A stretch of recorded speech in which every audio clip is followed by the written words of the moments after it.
Really good. So both these classes will be recorded, and I'll be sending that out to everybody on the list as well. If you're not feeling particularly attractive this morning, that is okay. Just go ahead and click off camera, and you'll still be able to watch the material. You just won't be recorded. That's all right. If you feel like staying on camera, that's okay as well. We're really glad you're here. In today's short burst class, we are going to do a script analysis. Now, this analysis is something that we have done in my commercial class before. If you've gone through this before, there's always a, it's always good to get new information, but it's also great to get information that you've gotten before to allow it to go deeper in. So that's all right as well.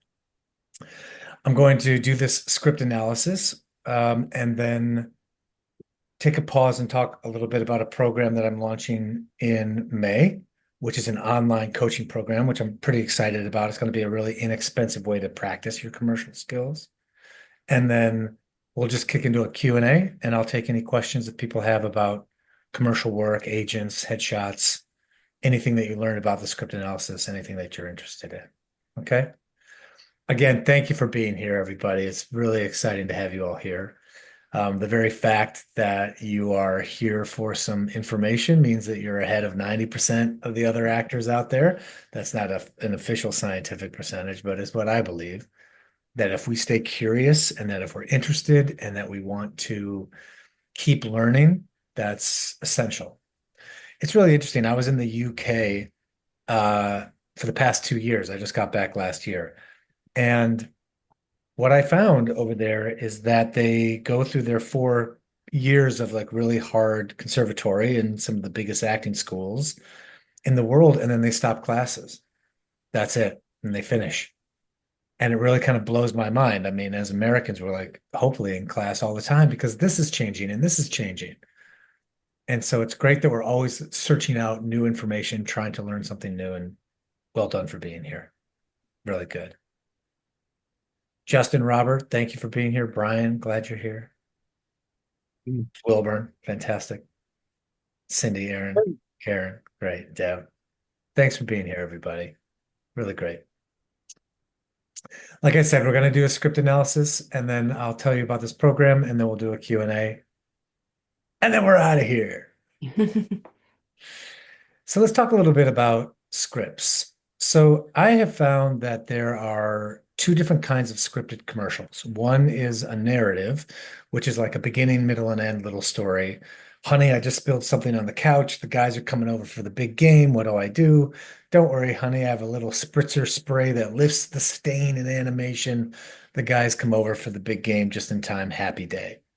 That's narrative, a beginning, middle, and end story. Then there's direct pitch, talking directly to camera as the spokesperson for the product. And basically, what the copywriter has been told is look, here's a couple of things that the customer needs to know about the product. In the case of narrative, go off and write a little story.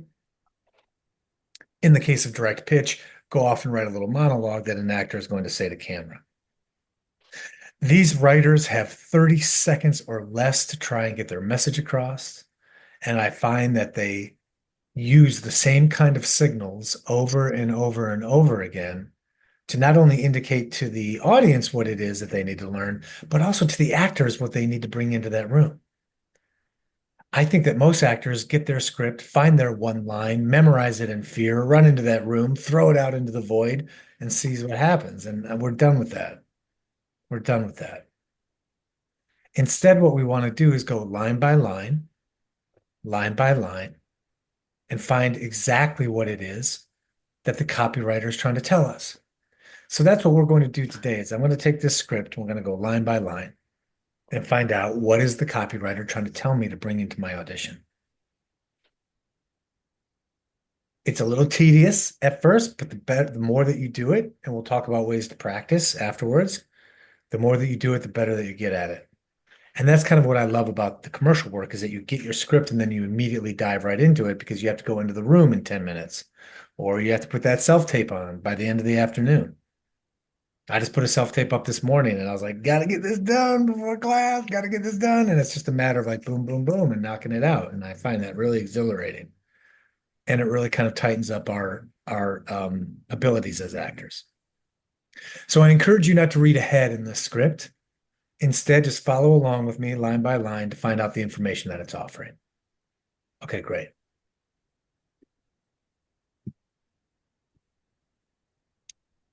Can we all see this? Mhm. Okay, great. A little small if you can zoom it in a little bit. Thanks. How about that? Yeah. Is that okay? Better. Great. So then we get this script, right? And the very first thing that you want to write down on your script are two things. One, what did you wear? Because you want to wear back to the callback what you wore to the audition to remind them, remember, it's me on the tape. You want to work with me. Remember me. You also want to write down what was the assistant's name so that when you or whoever lets you into the Zoom room or whoever sent you the script, the audition. Because when you show up at the callback and call them by their first name, that's nothing but service. It's a really kind thing to do. I was told this story by one of my students, John, and he said that he showed up at his callback and the assistant that was there in the first audition was there. And he said, "Oh, hey, Maria." And she's like, "Oh, hey, John," because they know our names because they've seen our headshots. They've processed our information over and over again. But because he knew her name, he said that her job was to introduce three actors into the callback room at a time. And he said that he went into the room with the other two actors. Maria called them in, and Maria was like, "Hey, everybody, this is your next group of actors." All the producers were there, the director was there, client was there. And John said that she introduced his group like this. "Okay, everybody, this is your next group. This is Paul, this is Lou, and this is John." Introduced him like he was family. So how are the producers supposed to think about John? Okay. So always try and know the assistant's name. Our first line. Now in class, I always ask this question, please someone read out the first line. And inevitably someone goes right for the dialogue. And that is not the first line. The very first line is literally the first line. You don't want to skip anything. And the first line in this is NHTSA, and that's the product. Is there anybody here who happens to know what NHTSA is? If you don't know what something is, what do? You look it up. That's right. You look it up. Now, for the sake of time, NHTSA is National Highway Traffic Safety Administration. And what do we do with that information? Once we find out what the product is for the commercial, and usually we'll know even before we get the script because it's on the audition breakdown, we want to make a list of 2 or 3, 4 adjectives that answer the question, if I was this company's customer, what would they want me to think about them? If I was their customer, what would they want me to think about them? Like, for example, what does Walmart want us to think about them? Go ahead, anybody, just throw it on in there. Affordable, Affordable. What else? family. Family. Community. Community, right. I'm also thinking like all-American, right? Which is, to be honest, it's a little different than what I think about Walmart, which is Yeah. crap, destroying the mom and pop fabric of this great country we live in, which, if Yeah. careful, creates this slate. Bill Coleus. So we have to be a little careful about that. Basically, it's like cleaning the slate. It's like creating a new template. It's allowing us into the spot versus our usual actor thinking, "Oh my God, no one here looks like me. Oh my God, everybody here looks like me. Is this shirt right?" Okay. So what do we think the NHTSA wants us to think about them? What does the National Highway Traffic Safety Administration want us to think about them? Safety. Sure. Smart. Great. Caring. Yeah, right. Wonderful. It just Trusted. yeah. It just starts to give us a bit of an impression, a feeling, a way in, and it helps kind of massage ourselves out of our actor minds and get us into the character thinking. Why is this commercial being made? Great. Next line. Know-it-alls. This is the title of the spot.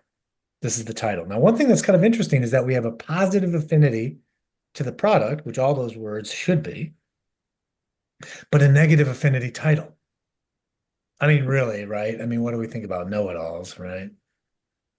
It's an interesting thing to take a look at. We have a positive affinity product, negative affinity title, which might indicate maybe that there's some sort of shift somewhere in the spot. We're always asking ourselves, what do I know now from what I previously learned? What do I know now from what I previously learned?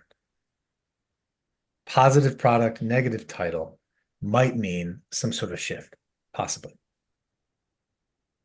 The next line, 30 seconds. That's the length of the spot.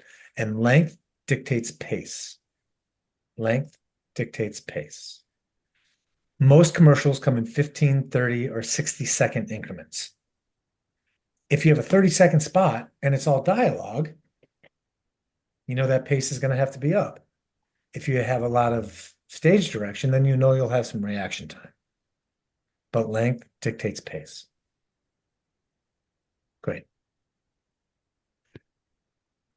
Then we get to the next line. Open on a busy community recreation area. So this is basically our setting. And we always want to make our audition larger than our audition space, much like your life is bigger than the room that you're in right now.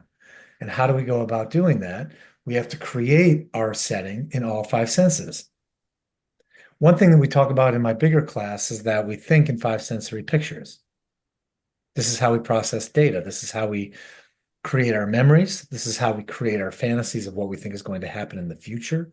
This is also how we process how other people are processing us. So we have to think about this, a busy community recreation area. What do we see, hear, smell, taste, feel in a busy community recreation area, basically a park? What do we think? A lot of noise. Like what? Be specific. Kids running around, screaming. Okay, great. Anything else? Crowded parking lot nearby. Okay. Um, Got a bunch of Manhattanites in the house. Nice. Okay, good. Smell grass. Grass, good. What do we Some taste? dogs barking Dogs. and running around. Dogs barking and running around. What do we taste?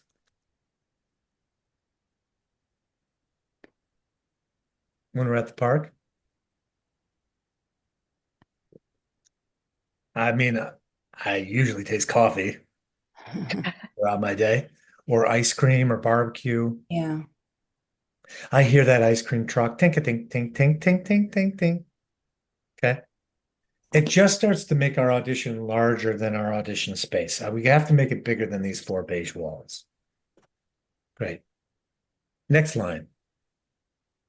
Kids of all ages are running around playing. Now, wait a second. Now, who said kids are running around? Who said that? That was me. Okay, great. Did you read ahead or did you just come up with that? Well, I just saw I saw the busy community recreations and I said kids of all ages. I did see the kids, yes. You did see the kids. Yeah. Okay, great. Well, one thing that I indicate that this is about, did anyone else just think about kids before we started going to the next line? Just kind of, you're right. Good.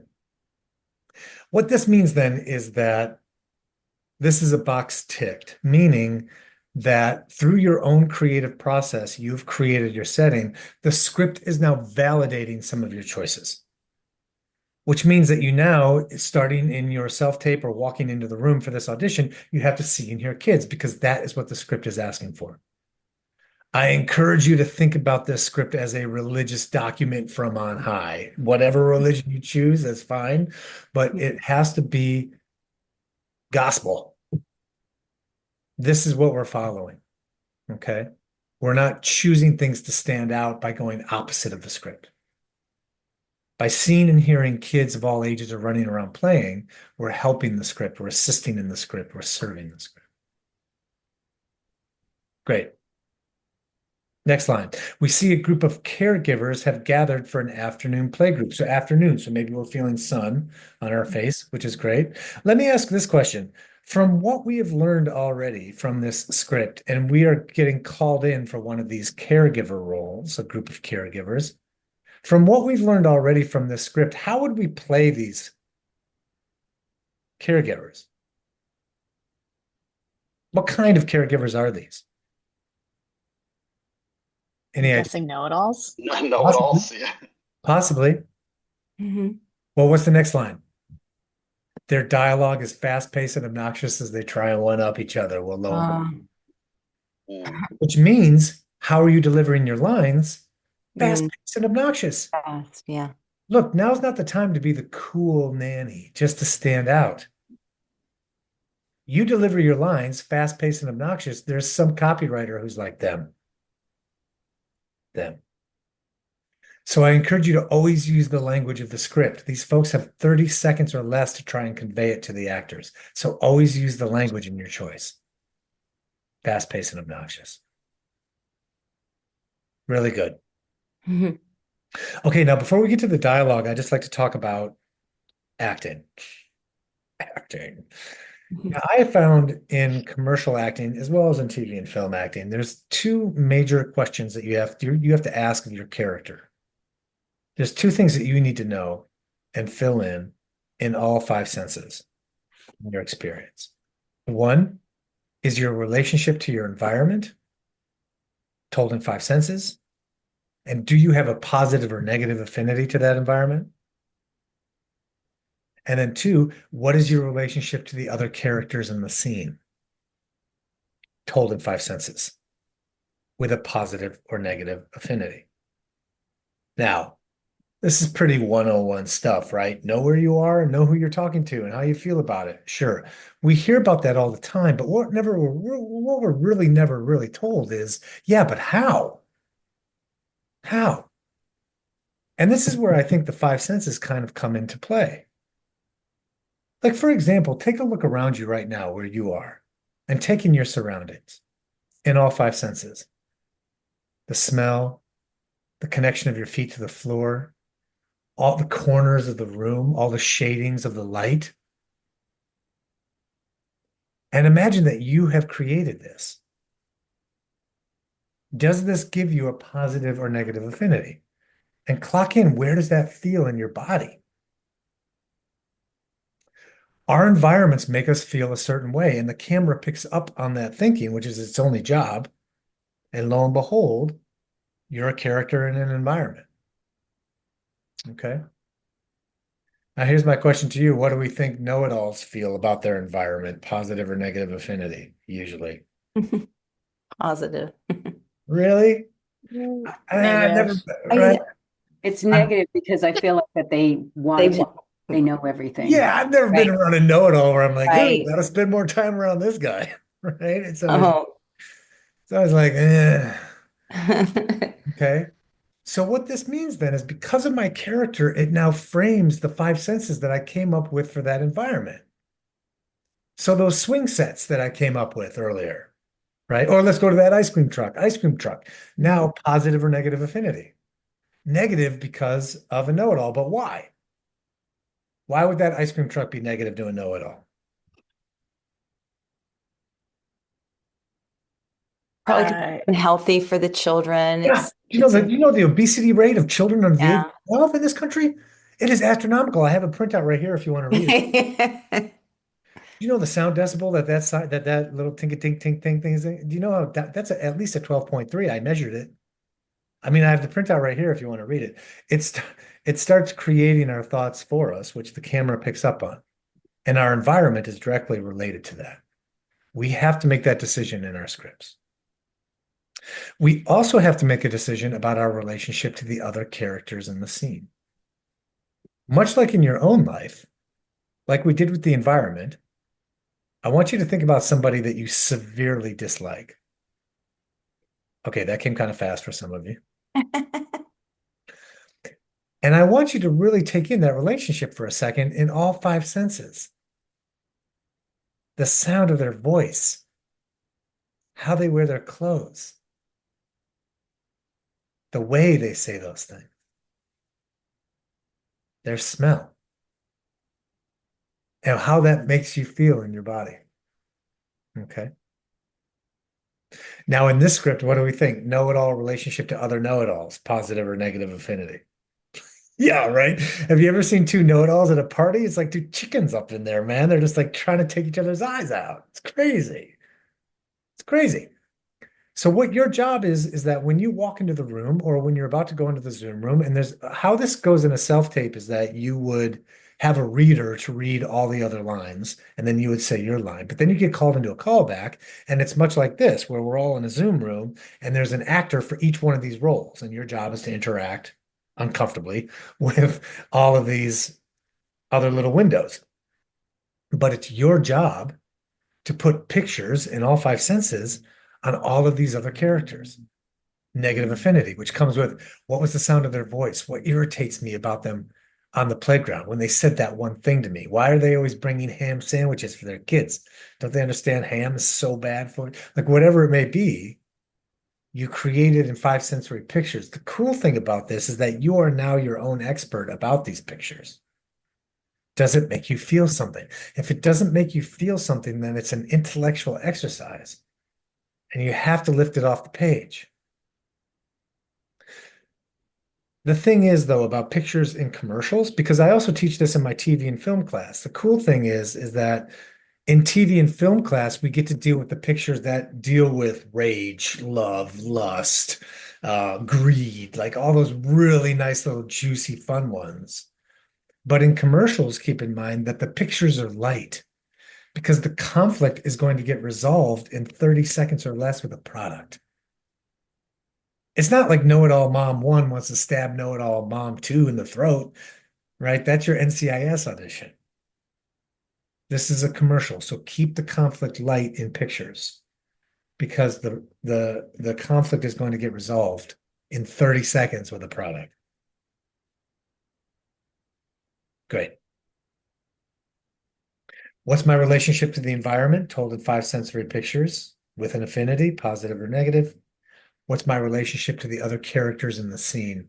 Told in five sensory pictures, positive or negative affinity. Then we get to the dialogue. Now, there's some rules in dialogue that I find that copywriters use all the time that we have to pay attention to. Some of the things that we're looking for in dialogue are one, repetition. And repetition will lead to rules of three. And rules of three is like setup, punch. I had this comedian in my class who described it as that once, and I thought that was really appropriate. It's like you'll see it a lot in sitcoms where there'll be two characters, and one character's like, "You did what? I walked the dog. You did what? I walked the dog. You did what? I walked the dog." Like that's a rule of three.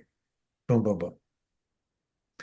If you have that third, I walked the dog, you have to choose, do through your own intuition. Am I exceeding in energy or am I receding in energy? Am I going forward and above or am I pulling back? That's just the standard rule. If you leave it flat, that's not why the writer wrote it. And the writer wrote it to pay attention to what's being said. So we're looking for repetition. We're looking for, due to that repetition, a rule of three. And if there's any rule of three, we have to choose to go exceed or recede if we have that third. Does that play? Great. So our first line of dialogue, Dad with a baby Bjorn. Is there anybody here who doesn't know what a baby Bjorn is? Usually one of my single dudes who's saying, I don't know, a baby from Sweden. A baby Bjorn, in case you don't know, you look it up for the sake of time. A baby Bjorn is like one of those frontal papooses that you hold a baby in. It's like what Zach Galifianakis wore in The Hangover, if that's still a relevant reference anymore. Okay. So what kind of baby Bjorn does a know-it-all dad have, right? 100% hemp, milk warmer on the side, GPS. Okay, it starts choosing our pictures for us. Okay. So Dad with the baby Bjorn. Did you know that kids should play outside for 2 hours a day? Now, in our delivery of it, because right now we're just doing analysis of it. In our delivery of it, Dad, how are you delivering your lines? Anybody? Like you were the expert in it. What? Like you were the expert in it. Sorry, Justin, I can't hear you. Oh, sorry. Okay. Can you hear me now? Yeah, I just said like you're the expert in everything.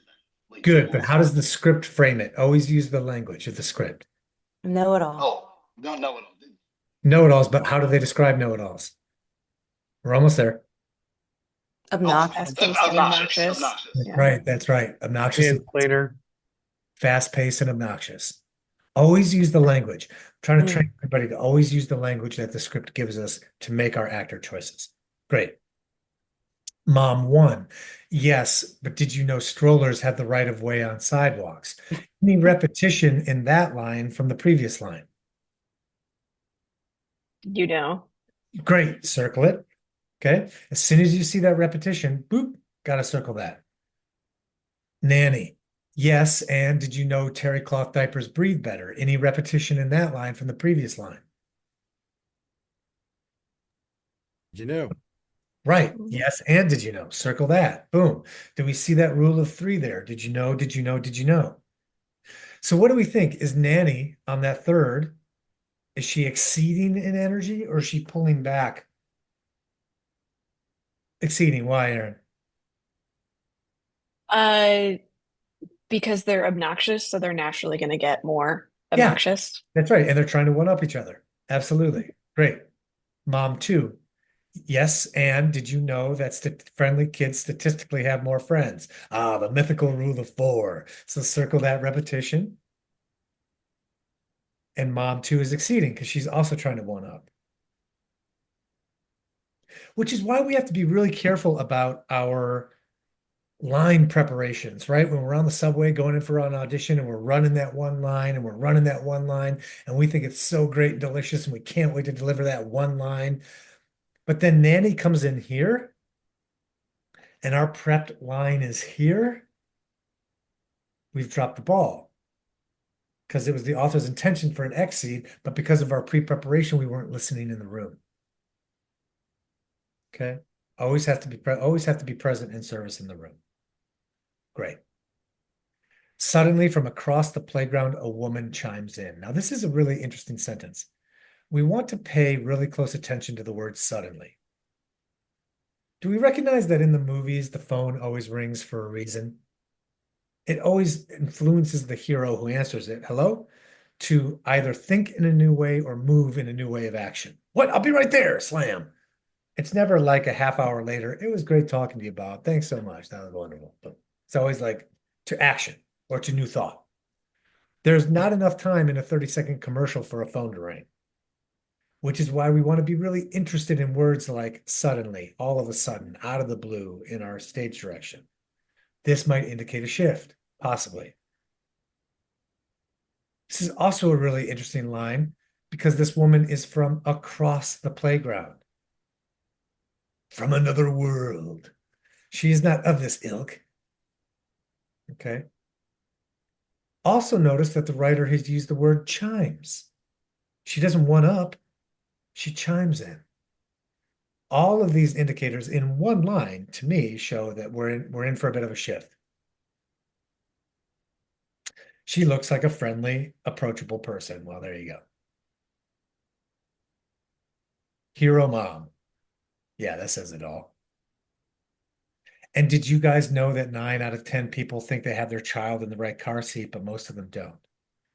Do we notice in this line that did you know is also repeated, but the word guys is added to that, which is what kind of word, according to the script?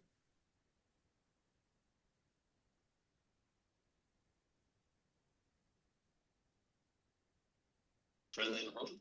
Yeah, right. A friendly and approachable word, a little gift from the copywriter. Great. Okay, next line. The group falls silent. So if you're in that group, what should you be doing?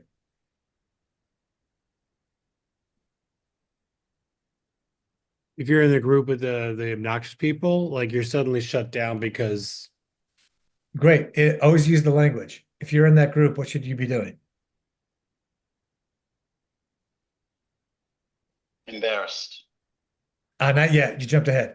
The group falls silent. So you should do what? Just Not talk. Fall silent. There. You literally fall silent. Yeah, fall silent. Look, I'm trying to encourage everybody to always use the language of the script. Oh, groups fall silent. So I will fall silent. When we fall silent, what are we actually doing? You're doing it right now. listening. Listening and what? Reacting? Nope. Paying attention. Close. You're doing it right now. You're waiting. Processing? Processing, thinking. Mhm. Yeah, I think you're thinking. Have we been told what we're thinking yet? Nope, not yet. The next line. They're all embarrassed to realize that they don't know enough about car seat safety. Mm. So what are you thinking there? Maybe I'm wrong too.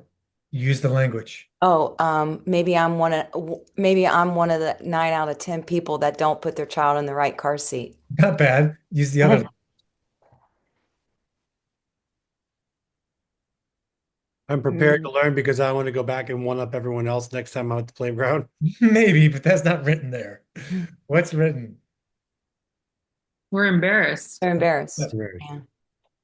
What are you embarrassed about? To realize that they don't know enough about the car seat I don't safety. know enough about car seat safety. Look, if you're on camera and you have that thought, man, am I embarrassed? I don't know enough about car seat safety. That is a picture. Mm.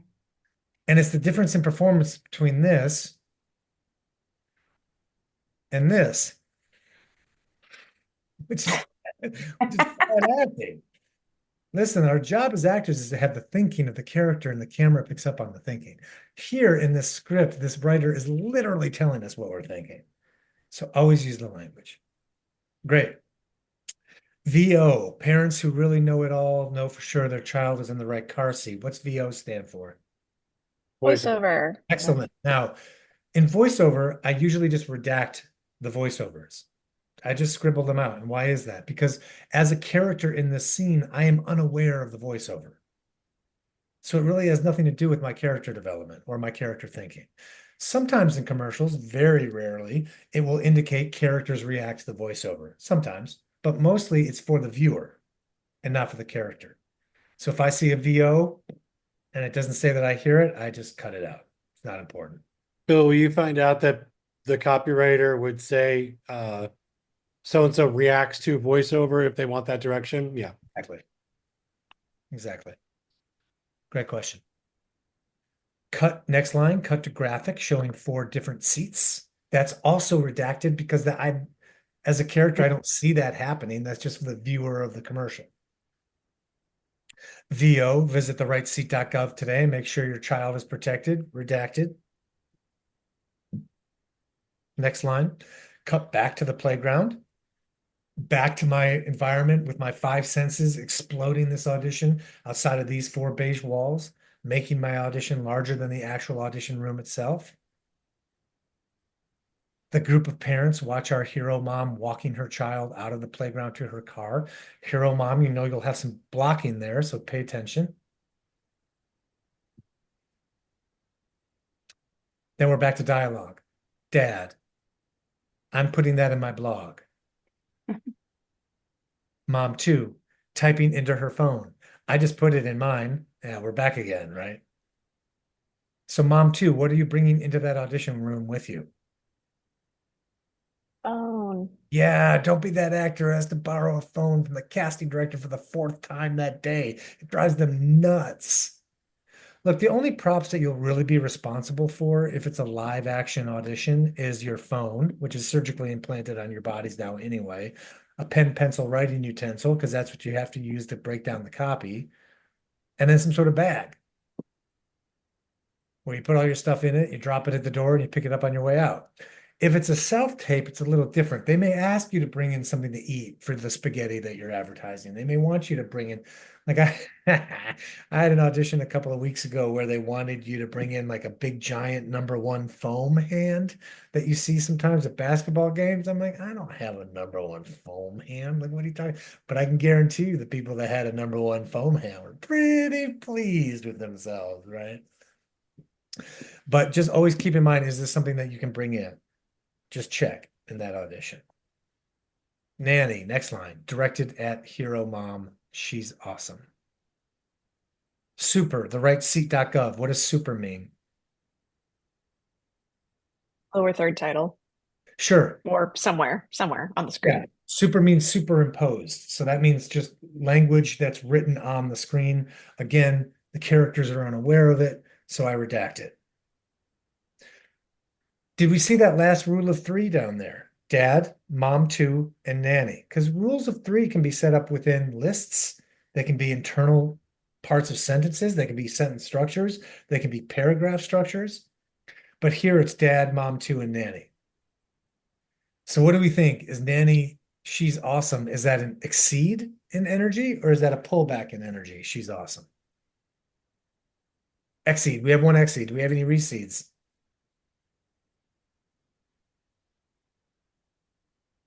No, we're all exceed in the house. No. Ah, battle. Okay, great. Robert, why an exceed? And then Cindy, why a reseed? I'm saying exceed because you're pointing out the most awesome one in the room. Like that's the one. Fantastic. I love it. Cindy, why a reseed?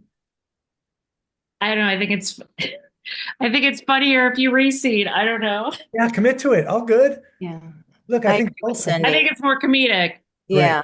Look, I because she's think the know-it-all. She's obnoxious at the beginning, and now she's not as she's obnoxious. been cowed, right? She's been learned. She's like, she's Yeah. got some new knowledge. Look, I think both are great.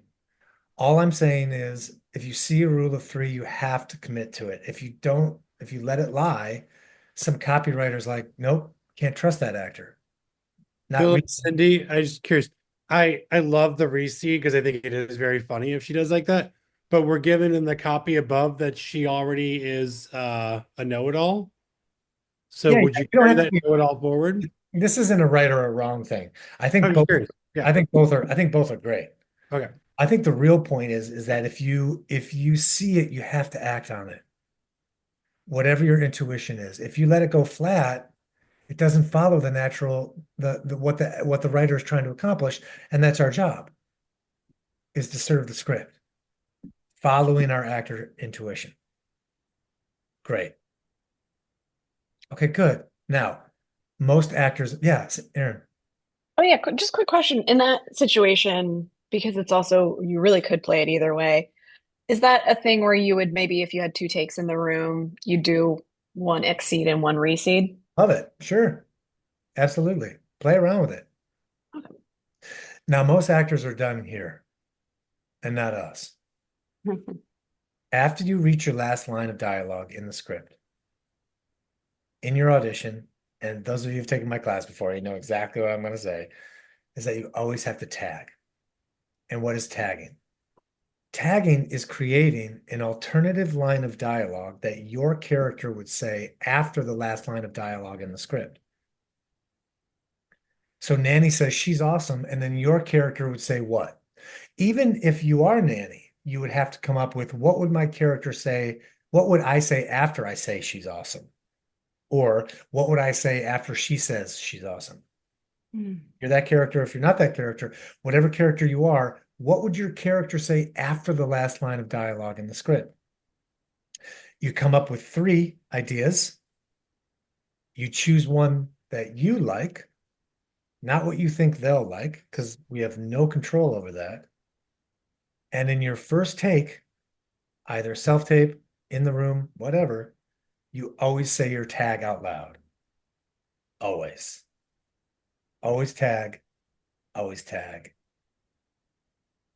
Did I mention you should always tag? Why do we always tag? Well, for a couple of different reasons. One, I don't know about anybody else, but every commercial audition I've been on for the past 5 years has said in all caps, improv experience necessary. Improv experience is not necessary.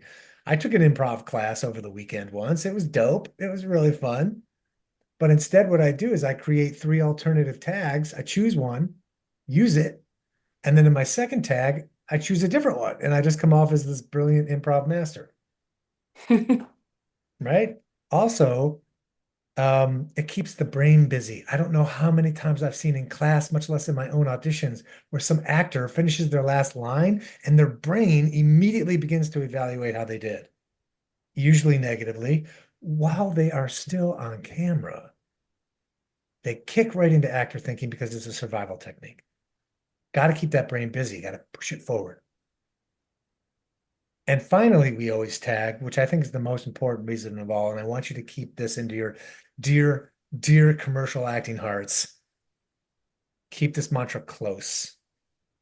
They have no idea if this spot is going to work. I'm going to repeat this one more time. They have no idea if this spot is going to work. They may know what they want. They have no idea if it's going to work. Terrified. And I found that anything that we add creatively, they welcome with open arms. Sorry, for clarification, so tagging. So you would say something. What is it? I was kind of lost in what you were saying, and then I'm forgetting what you mean by tag. Yeah. So tagging is a lot like, let's say I'm playing dad. Nanny says at the end of the script, she has the last line. She says, she's awesome. In your case, exceeding. She's awesome. My question I have to ask myself now as dad is, what would I say after that? How do I push the moment forward? Okay. I come up with 3 of those. And I always say one out loud in my first take. Always. For all of those previous reasons. Tagging works. I've booked off tags. I know this. And also tags can be sounds, tags can be looks, but like in something this text heavy, I'll probably use a line. Here's some guides for tags. They should always follow the physical location of the spot. So we're in a park. So after Nanny says she's awesome and I say, wow, this hospital is amazing, that would probably be a bad tag.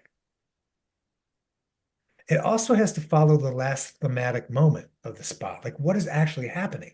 We have to push that moment forward. Here, I think what's actually happening is they're trying to one-up each other again about their appreciation of the hero moment.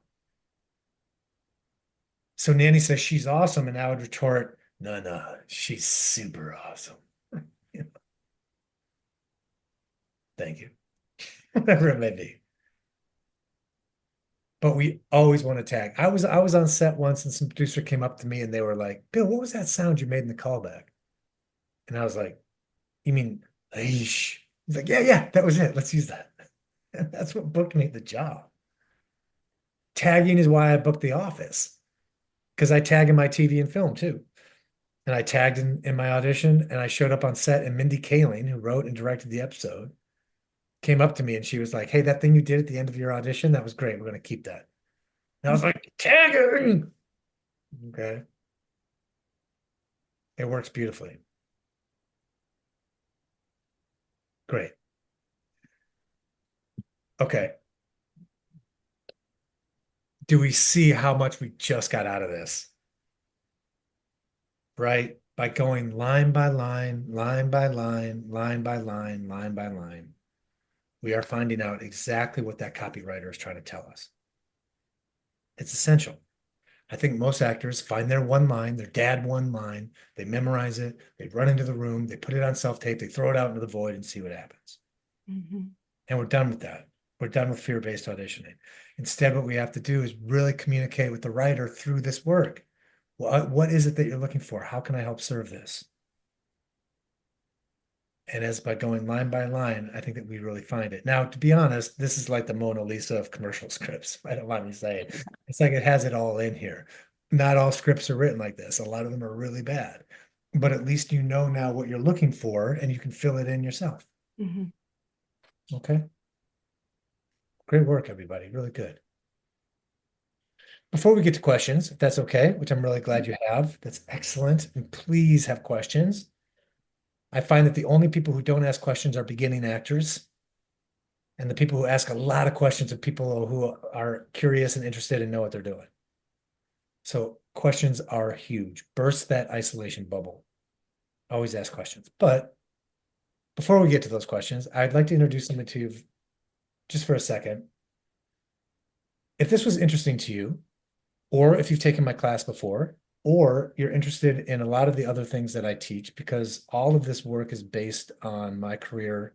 The last spot that I booked was for Honey Nut Cheerios, which was across from Iced Tea, which was amazing. That was my 53rd national commercial. So everything that I teach is taught by me, and this is the stuff that I use in my rooms. And I find that a lot of times when I teach this class, when I teach script analysis, when I teach a lot of this stuff, people are really interested in it, but then there's no way to practice it. And if you leave it in the classroom or even leave it in the Zoom room, it's going to die on the vine. So what I did was that I created a development center. And what this is, and I'm really excited about it, is that it's a private Facebook group, and each week you'll get a different audition.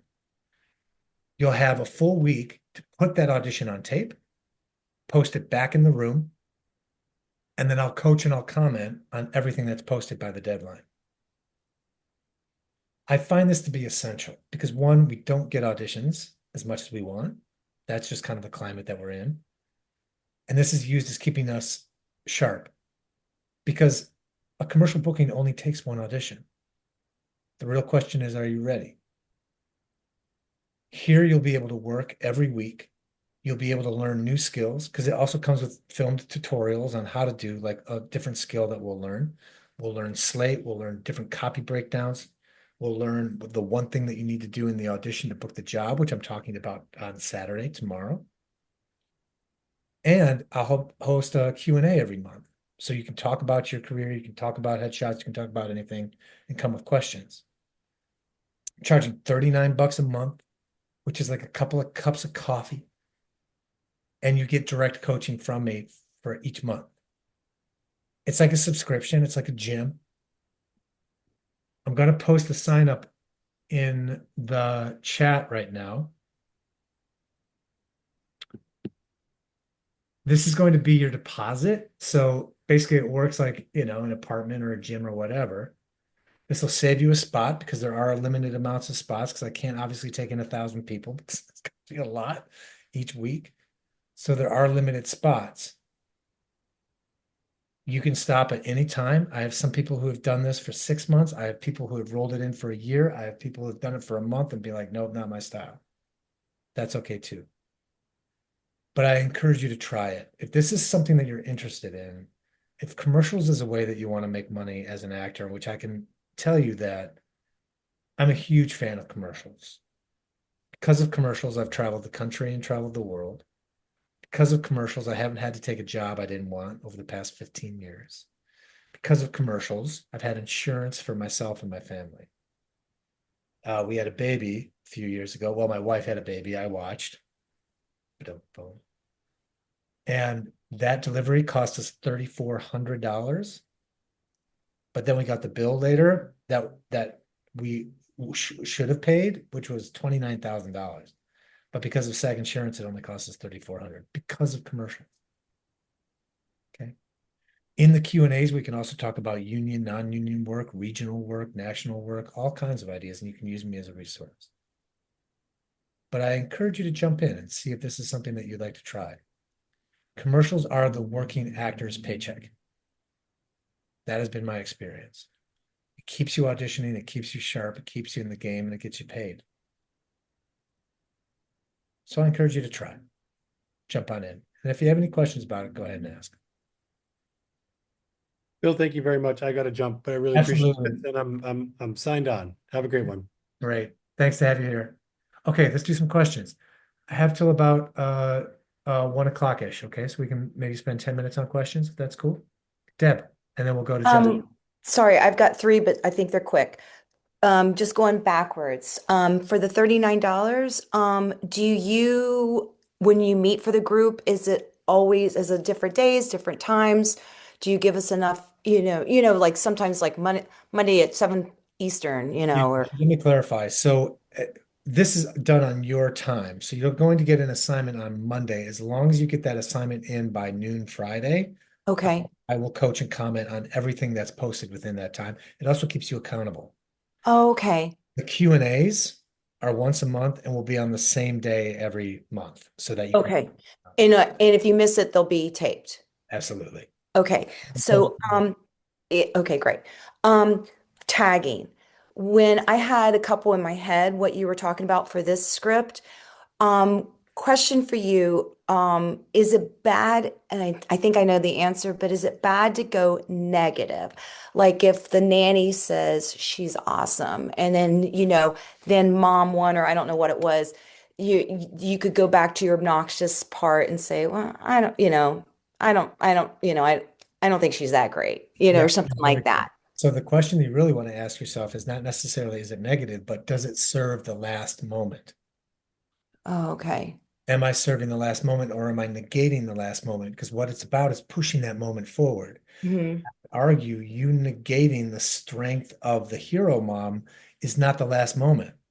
Okay. Moment is supporting the hero mom. Okay. It's you trying to one up your Up with her. appreciation. Yeah. Yeah. Or like we're besties or oh, Yeah, I yeah, know. Yeah, exactly. I knew her. We meet Yeah. for lunch every week. Well, we do. Yeah, yeah. I just didn't recognize her. Yeah. Yeah, I Okay. just didn't Okay. recognize it, right. Okay. I just didn't recognize Okay. One more. The rule of three. I don't have the script in front of me, but where it went to four. Yeah, the mythical Okay. four, So right. yeah. So if you're the person who thought you had the example like I got this line and if I don't change it because now it's four, it's hard to. Can you put that back up? I know what you're saying. Yeah, it's like Yeah. two. I just don't know what I'm saying. Oh, yeah. Um, so if you do the rule, and as you know, and or whatever it was, I had it written down. Did you know? Did you know? Did you know? Oh yeah, did you know? Did you know? Did you know? And then there's a four. Mm-hmm. Okay. So when you get in the room, you're going to have obviously you're going to know everybody's things. So what you were saying, you just have to adjust because there's four now instead of your You three. have that fourth, you're kind of like the extension of that third. Mm-hmm.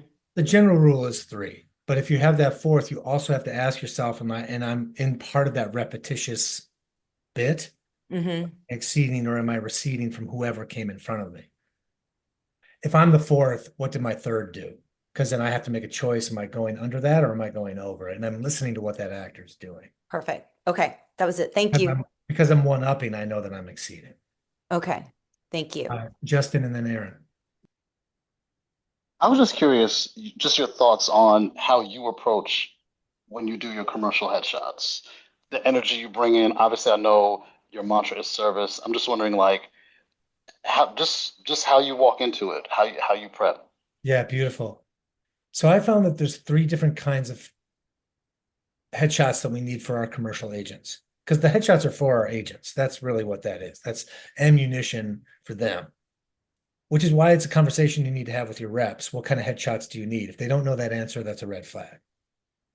If you're self-submitting, I find that there's really three different kinds of headshots that match the three different kinds of dress that they ask you to come into auditions for, which is one casual, two business casual, and three business.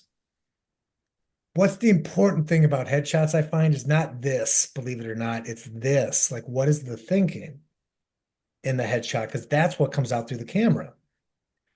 Here's my guidelines for that. I think for your casual shot, the thought is, how can I help? That's like the foundation of it all. How can I help? It's a great headshot versus, oh my God, this guy's weirder than I thought he was. Or whatever it gets to by the end of the day, right? How can I help? Then business casual is the thought, I love my job.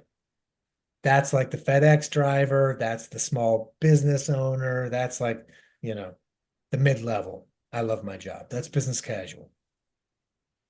Business, the full suit, is I love my job and I know I love my job. It's just a little bit of a higher status.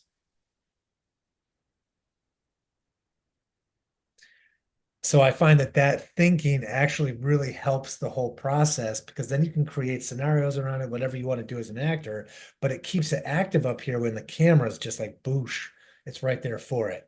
Versus, I hope to God I book a job. My face hurts. There's just so many headshots, If you have to keep it active. And I find that those three are really helpful guidelines for it. Great question. Thank you. Aaron. Yeah, just a question in that last script with the repetition, because it says yes, and did you know? Yes, yes, yes. So in the audition, do you find, like, for example, let's say you're person number two or number three. Let's say the first person says yeah instead of yes. Would you just then kind of follow their suit to really keep that Really like great question. Yeah, that's really kind of funny. I mean, that's fun to play around with. Yeah, sure. Why not? If you're really actively listening in the moment and you want to one up, yeah, but and you're still following them, that's what I would do naturally as a know-it-all. I would repeat what they just said, be better, Yeah. right? It follows the thinking of the character. It's great. Yeah, sure. Totally. I think overall it's like there's the only time that we are going to need to be precious with the script, like let's say I tag or I'm just playing around with it or whatever, I'm just improvising or whatever. The only time I've gotten from the casting director, okay, Bill, that was great. Let's stick with the script this time. I'm auditioning for pharmaceutical. And all of that language has been written by a lawyer. Because when somebody inevitably dies from the medication, they're covered. So they don't want any Mhm. play around that. So just know that if you go into a pharmaceutical audition, it's pretty much word for word because that is not written by a copywriter. That is written by legal. Yeah. Cool. Yeah. Question. Anything else arising? Yeah, I have a question if no one else has one. Yeah, please, Brian. So back when we were more in the room for commercial auditions, I would say that I tended to get more callbacks, and since we've kind of shifted to a lot more commercial self-tapes, um, I'm wondering what your experience has been with that, and what your approach is, how it differs from what you would do in the room, and kind of piggybacking off that, like if it doesn't specify how many takes will you send of of something if you have multiple tags. Yeah, yeah. I'll go back and then to first. I think as far as multiple takes, like I usually only send one take. I like to think of my self tapes as like a first date. And when you come in on that first date and you're like, "Hi, I'm Bill. I graduated so and so, and I've traveled here and there, and I really do love roses, and Scampini is my favorite." It's like it's always like too much information, and you can just see the person across from you just getting heavy lids. Yeah. Right. So I think it's more like I'm going to give them an excellent taste of like what my essence is of what I'm doing. My tag is going to be creative. And unless they ask for a second take, I'm only going to offer one and I'm in and I'm out. Because I also want to offer the energy. Look, I've got like 4 other auditions today, bro. Hmm. You get what you get. It's good. Hmm. Enjoy it. It's quality, but I gotta go. I'll see you in the callback. Yeah. It's that kind of energy. As far as getting worried or clocking or creating a narrative around I had callbacks when I was live and I'm not getting callbacks for my self tape. I would say be really careful around that thinking. And because when I know when I have that thinking, I once had 14 callbacks in a row, 14 different jobs, 14 callbacks released, every single one of them. Do you know how absolutely insane I was by the ninth? Hmm. Out of my head. Out of my head. And I began to realize, going back to like what I teach in class, which is all about this idea of service, being present to the moment to recognize what is needed. And I realized like after a while, oh my God, this is all about me breaking this trend. It's about me having to book something that I have to break this callback trend. And the service was out the window. Hmm. And this is really the hard part. This is the huge paradigm shift, is coming back to not needing anything in return from your auditions. And that's huge and insanely difficult to keep a clock on that. Hmm. Technical things you can take a look at. What is my self-tape setup? What is my Zoom behavior in that callback? What do I have my lighting right? Is my sound right? Am I offering tapes that are high quality? And we can review that stuff in the development center because you'll be taping that stuff and I'll be giving technical notes on everyone's work. how you can improve your lighting setup, how you can improve your sound, how you can, what kind of background do you have, all that stuff. But ultimately, it comes down to, are you in service in the audition?